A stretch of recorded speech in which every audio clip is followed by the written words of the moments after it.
How to find out who viewed your WhatsApp status. Hello and welcome back to our YouTube channel How to Tutorials. In today's video, I'm going to show you how you can find who has viewed your WhatsApp status. To find that, you will need to first open your WhatsApp application on your mobile device and ensure that you are logged into your account. Once logged in, now here you will need to tap on the Updates tab at the very bottom next to the Chats tab. Simply tap on it and then you will be taken to this page.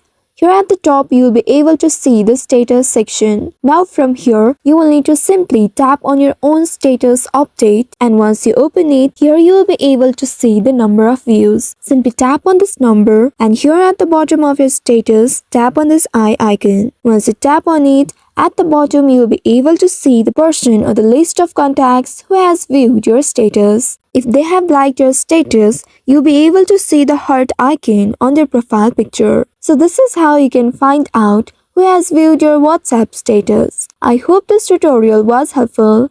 If yes, don't forget to like, share and subscribe to our channel. Also hit that bell icon to never miss any updates from us. Thank you for watching.